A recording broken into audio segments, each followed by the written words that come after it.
Hello, it's Dequana. I am back with another video. Today we're going to be talking about the right hands of a mother and a father. Why we are talking about this is because I think the law should do something about those careless mothers that don't give a fuck about their kids.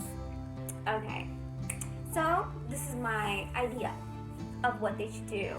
Because there's a lot of kids in CAS that are without a mother, and when they grew up knowing that their mom didn't give a damn about them, it's heartbreaking.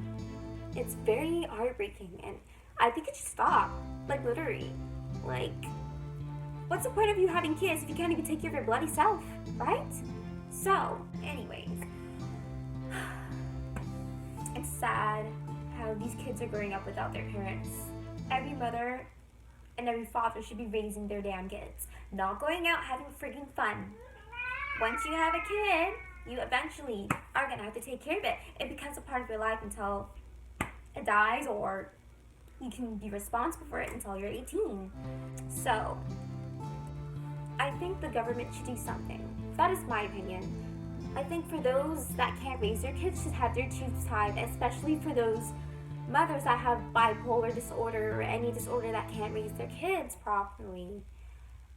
I think those people who are sick, mentally ill, drug addict, should not have kids. I think kids should be born in the right hands of a mother and the right hands of a parent that can raise their kids. Sex is a package. Even if you use a condom, it's still gonna break anyways. It's gonna break. Because you know what? Sperm can still fertilize your eggs.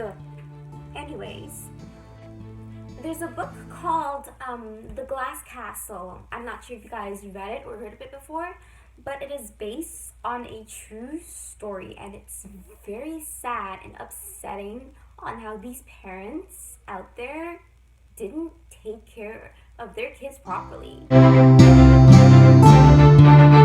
mom has bipolar disorder, and she couldn't raise her kid. The father's an alcoholic. He wouldn't stop drinking at all. Jeanette Walls, she lost a sibling because of crib death, and the mom didn't do anything about it, and it's very upsetting to read it. Like, I read it, and it's very sad on how the parents are treating their kids. And I'm telling you, this basically happen anywhere in the world, that these kids are being neglected from their own mother, father, being abused, sexual assaulted. Oh my gosh, too much. I can't take this anymore. So yeah, if you read the book, it's upsetting to know that her parents did this. So let me tell you one part of the book that, oh my gosh, she almost died. So she was cooking hot dogs, and she was 3 years old because the mom didn't care about anything else. The mom only cared about her painting because she liked to paint. So she only cared about that, and she never cooked for her kids. There's no food in the house. And there's a dog named Juju. Yeah, it's a funny name. I actually laughed at it. So she was cooking hot dogs, and she's wearing a nice dress that her grandmother sewed for her, I believe.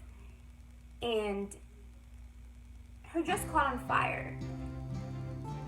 She literally watched the flames climbed up her tummy, and then she screamed for help.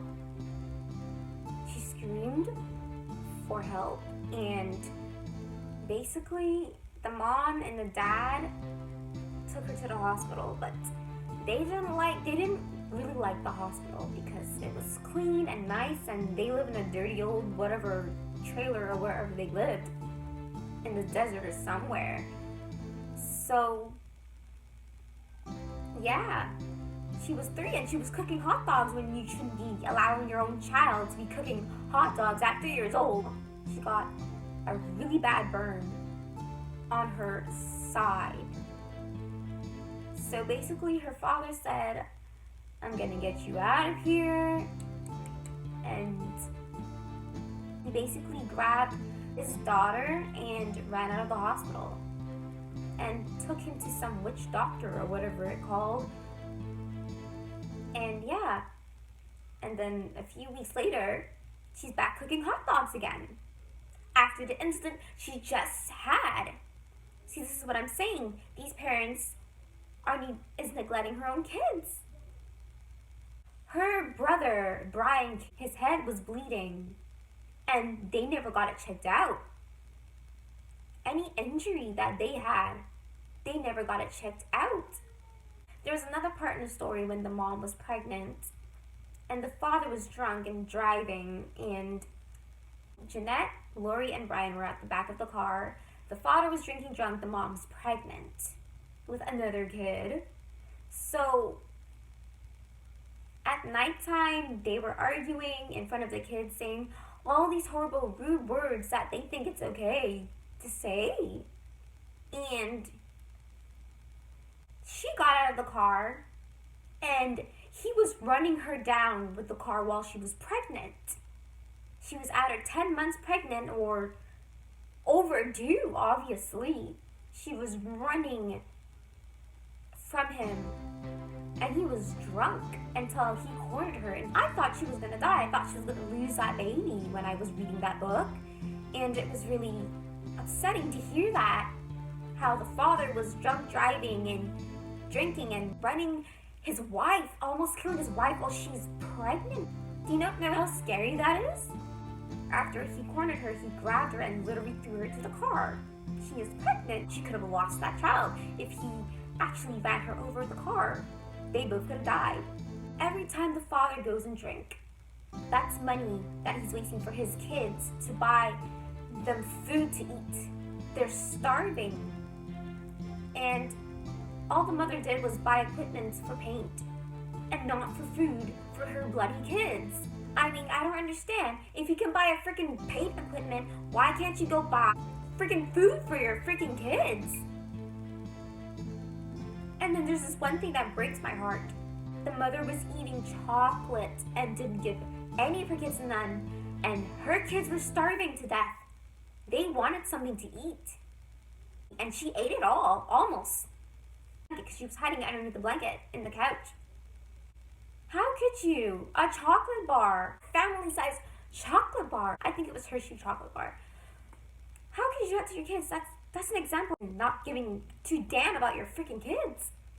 And this book, damn, I think all of you guys should go read it and tell you that this girl has been in a lot of hell with her parents. So yeah, the story is sad, and that's to show you that this is actually happening in the real world. This is actually happening, and it breaks my heart to know that this is actually going on, still happening. That's why people with those problems should have their tubes tied if they're gonna have sex. And you can have all the sex in the world and not worry about bloody kids. I am now coming to the end of my video. Please, what I like to see a mother do is be there for their kids. Show them you love them and respect them. Show them that you're there for them all the time, and everything will be okay between you and your child. If there's an abusive father, run away. Run away and divorce him secretly.